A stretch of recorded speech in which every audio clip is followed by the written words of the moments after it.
Good morning everyone. Political geography में हमारा एक टॉपिक है विश्व सामरिकता के से संबंधित विभिन्न भूगोलवेताओं के जो दृष्टिकोण रहे हैं। इनमें सबसे पहले आते हैं मैकेंडर। मैकेंडर जो हुए हैं ये ब्रिटिश भूगोलवेता थे और इन्होंने हार्टलैंड थ्योरी दी है, जिसके बारे में आज हम बात करेंगे। मैकेंडर जो है ये अपने समय के बहुत ही प्रसिद्ध ब्रिटिश भूगोलवेता और विचारक थे, जिन्होंने विश्व की सामरिकता से संबंधित विश्व के सामरिक महत्व के क्षेत्रों और शक्तिशाली क्षेत्रों के बारे में सबसे महत्वपूर्ण विचार दिए हैं। और मैकेंडर जो है ये लंदन विश्वविद्यालय में ज्योग्राफी के आचार्य थे, लंदन स्कूल ऑफ इकोनॉमिक्स के निदेशक थे और ब्रिटिश संसद के भी सदस्य थे। मैकेंडर ने पृथ्वी की सतह पर महाद्वीपों और महासागरों के एक नए प्रकार के कार्य कारण संबंध का रहस्य उद्घाटन किया, जो कि अत्यधिक तर्कपूर्ण और ऐतिहासिक विवेचन के साथ इन्होंने इसको प्रस्तुत किया। मैकेंडर ने यूरोपियन राजनीतिक इतिहास को स्थल और सामुद्रिक शक्तियों के बीच सतत संघर्ष के घटनाक्रम के रूप में देखा और बताया। स्वीडिश भूगोलवेता जो है कैजुलिन और जर्मन भूगोलवेता कार्ल हाशोफर के जो भू राजनीति पर विचार है, उनके ऊपर मैकेंडर के हार्टलैंड क्या जो थ्योरी उन्होंने दी है उसका अत्यधिक प्रभाव पड़ा। और हार्टलैंड परिकल्पना जो है, हार्टलैंड कंसेप्ट जो है, वो विश्व के राजनीतिक स्वरूप और उसके आधार पर भावी शक्तिशाली क्षेत्र जो होंगे विश्व में, उनके बारे में हमें जानकारी देती है, बताती है। इतिहास की जो भौगोलिक धुरी है 1904 और भौतिक आधार पर परिभाषित हृदय क्षेत्र की संकल्पना के बारे में हम सबसे पहले बात करते हैं। मैकेंडर जो है इन्होंने सबसे पहले सन 1904 में अपना हार्टलैंड थ्योरी जो इन्होंने दी, इसकी शुरुआत जो है उन्होंने 1904 से करी और उस टाइम इन्होंने हार्टलैंड शब्द का प्रयोग न करके धुरी क्षेत्र का प्रयोग किया था। तो मैकेंडर जो है इन्होंने सबसे पहले विश्व सामरिकता से संबंधित जो इनके विचार हैं, उनको सर्वप्रथम इन्होंने 25 जनवरी 1904 में रॉयल ज्योग्राफिकल सोसाइटी के सामने एक शोध पत्र इन्होंने पढ़ा। The geographical point of history में इन्होंने व्यक्त किया अपने हार्टलैंड संबंधी जो सिद्धांत थे, जो इन्होंने इतिहास के भौगोलिक धुरी के सिद्धांत जो थे। और इसका प्रकाशन उसी वर्ष सोसाइटी की पत्रिका ज्योग्राफिकल जर्नल में हुआ। इस प्रपत्र में उन्होंने इतिहास के केंद्र को भौगोलिक क्षेत्रीय विशेषताओं के संदर्भ में व्यक्त किया। ठीक है, और ये जो इनका प्रपत्र था the geographical point of history, जिसे उन्होंने रॉयल ज्योग्राफिकल सोसाइटी के सामने प्रस्तुत किया था, इसका सारांश ये था कि विश्व के मानचित्र को देखकर उन्होंने कहा कि पृथ्वी के ऊपर यूरोप, एशिया और अफ्रीका, इन तीनों महाद्वीपों के परस्पर सहयोग से निर्मित एक विशाल स्थलखंड है, एक विशाल स्थल भाग है, जिसे इन्होंने विश्व द्वीप का नाम दिया। पृथ्वी का जो कुल क्षेत्रफल है वो 3/4 भाग जो है वो जल से घिरा हुआ है। लगभग 1/4 भाग जो है उसके ऊपर इन्होंने स्थल का विस्तार बताया और इन्होंने कहा जितने भाग के ऊपर स्थल का विस्तार है उसका भी 2/3 भाग जो है वो अकेले इस विश्व द्वीप में निहित है। इन्होंने ये भी बताया कि विश्व द्वीप में पृथ्वी की जो कुल जनसंख्या है उसका लगभग 87.5% भाग जो है वो यहाँ विश्व द्वीप के ऊपर ही निवास करता है। इस प्रकार ये जो विश्व द्वीप था, ये क्षेत्रफल और जनसंख्या दोनों ही दृष्टि से सही अर्थों में विश्व द्वीप था मैकेंडर के अनुसार। अब मानचित्र के ऊपर जो मैकेंडर हुए हैं, इन्होंने विश्व का जो स्थल भाग था उसको 3 स्तरों में इन्होंने विभक्त बताया। एक बार मैं आप लोगों को मानचित्र दिखाती हूँ। पहले ये वाला जो मैप है इसमें अगर हम देखें, ये वाला जो भाग है इसको इन्होंने आधार क्षेत्र की संज्ञा दी, जिसमें पूर्वी यूरोप और ये यूरेशिया वाला जो भाग है, ये वाला सारा भाग इसके अंतर्गत आता है।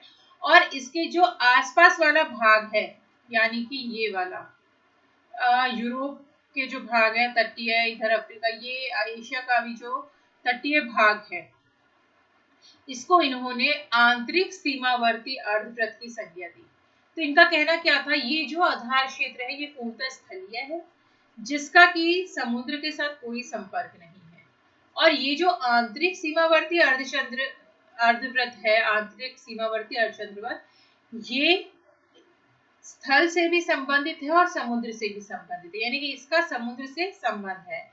और इसके बाद जो ये बाहरी क्षेत्र था, जिसमें उत्तरी दक्षिणी अमेरिका या ऑस्ट्रेलिया, ये वाले जो भाग थे, इसको इन्होंने बाहरी द्वीपीय अर्धवृत्त की संज्ञा दी, जो कि समुद्र के द्वारा इस आधार क्षेत्र और आंतरिक सीमावर्ती क्षेत्र से अलग थे।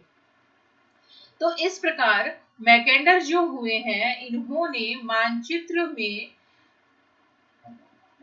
विश्व का जो स्थलीय भाग था उसको 3 भागों में इन्होंने विभाजित बताया, जिसमें सबसे पहला इन्होंने बताया आधार अथवा केंद्रीय क्षेत्र, जिसको मैंने अभी आपको मानचित्र में दर्शाया था, दिखाया था। इस क्षेत्र के बारे में, यानी आधार अथवा केंद्रीय क्षेत्र के बारे में मैकेंडर ने बताया कि यह आंतरिक और आर्कटिक जल प्रवाह वाले एशिया का आंतरिक क्षेत्र है और यह 3 तरफ से पर्वतों व ऊंचे अवरोधक पहाड़ियों से घिरा हुआ है। कि यूरोप की तरफ तो यूराल पर्वत आ गया, नीचे हिमालय पर्वत श्रृंखलाएं आ गई, और चौथा भाग यानी कि जो इसका उत्तरी भाग है वो वर्ष पर्यंत बर्फ से ढके हुए समुद्र यानी कि आर्कटिक महासागर के द्वारा बनाया गया है। इस प्रकार मैकेंडर का जो धुरी क्षेत्र था, जिसे उन्होंने आगे चलकर सन 1919 में इन्होंने हृदय क्षेत्र का नाम दिया गया था, ये पूरी तरह से सुरक्षित स्थलीय भाग था, जो कि 3 तरफ से लगभग पहाड़ियां और अवरोधक क्षेत्र से घिरा हुआ था, और एक तरफ ये हिमाच्छादित जो महासागर है, आर्कटिक महासागर से घिरा हुआ था। यहाँ की प्रमुख विशेषता के बारे में मैकेंडर ने बताया कि हार्टलैंड की प्रमुख विशेषता नदी क्रम की विशिष्टता है। यहाँ की जो नदियां हैं वे आंतरिक परिवहन की दृष्टि से व्यर्थ है और इनका बाहरी विश्व से भी कोई संबंध नहीं है, यानी कि ये जो नदियां हैं ये बाहर किसी भी समुद्र में, किसी भी खुले समुद्र में जाकर के नहीं गिरती हैं। वोल्गा, आक्सू, जैक्रेट्स नदियां जो है वो खारे पानी की झीलों में गिरती हैं, कैस्पियन और इधर काला सागर में। ओबे, लीना और येनिसी, ये नदियां जो हैं ये उत्तर दिशा की ओर प्रवाहित होती है और ये ऊपर की ओर जो आर्कटिक महासागर है वहां पर गिरती है, लेकिन वो बर्फ से ढका, बर्फ के रूप में जमा हुआ है, इसलिए इन नदियों का भी सामुद्रिक परिवहन मार्गों से कोई संबंध नहीं है। अतः पूरे एशिया का यह केंद्र ऐसा स्थल भाग है जिसका समुद्री मार्गों से किसी भी प्रकार का कोई संबंध नहीं है, जो कि मैकेंडर ने धुरी क्षेत्र बताया है या आंतरिक क्षेत्र बताया है। इस क्षेत्र के बारे में मैकेंडर ने लिखा है कि इतिहास की भौगोलिक धुरी यूरेशिया का यह विस्तृत क्षेत्र है, जहां पर नदियां या तो आंतरिक सागरों में या जमे हुए आर्कटिक महासागर में जाकर गिरती है। अतः यहाँ पर जहाज और सामुद्रिक शक्तियां जो है वो प्रवेश नहीं कर सकती, और सामुद्रिक शक्तियां यहाँ पर प्रवेश नहीं कर सकती, इसलिए ये वाला जो भाग है यहाँ पर आक्रमण की संभावनाएं, बाहरी आक्रमण की संभावनाएं कम है। ये क्षेत्र जो है ये सबसे अधिक सुरक्षित क्षेत्र है मैकेंडर के अनुसार।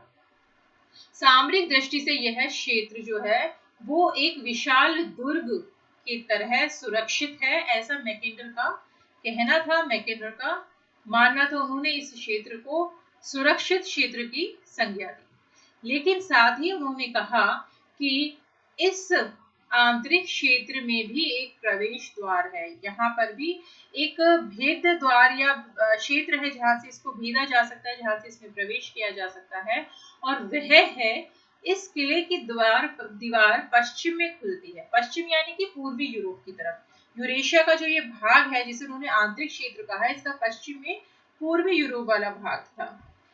पूर्वी यूरोप के रास्ते यूराल पर्वत और कैस्पियन सागर के बीच स्थित जो स्टेप्स घास की संकरी मैदान पट्टी है उससे होकर के इस अभेद्य किले में प्रवेश किया जा सकता है, ऐसा मैकेंडर ने बताया है। और यहीं से 5वीं से 16वीं शताब्दी तक जो अनेक जाति आक्रमणकारी जातियां हैं उन्होंने इस क्षेत्र में प्रवेश किया, जिनमें बुल्गारियंस, मगमर्स, कजाक, कॉटनिक्स, मंगोल आदि जो है वो इस क्षेत्र में प्रवेश भी किया उन लोगों ने। और यूरेशियन सभ्यता का उदय जो है वो इन्हीं एशियाई आक्रमणों द्वारा हुआ है। यूरोपियन सभ्यता का उदय जो है वो इन्हीं एशियाई आक्रमणों के द्वारा हुआ और इन आक्रमणों का प्रभाव यूरोप के साथ साथ पुरानी दुनिया के सीमावर्ती क्षेत्र जिसके अंतर्गत कौन कौन शामिल है, भारत, चीन, ईरान, इराक आदि जो देश हैं उनके ऊपर भी इन आक्रमणों का प्रभाव पड़ा। और स्टेप्स घास के प्रदेश जो है वहां पर ऊंट और घोड़े ही परिवहन के एकमात्र साधन थे। ऊंटों और घोड़ों के द्वारा ही यहाँ पर आवागमन किया जाता था, क्योंकि नदियां जो थी वो तो आंतरिक परिवहन की दृष्टि से भी अनुपयुक्त थी और बाहरी परिवहन की दृष्टि से भी।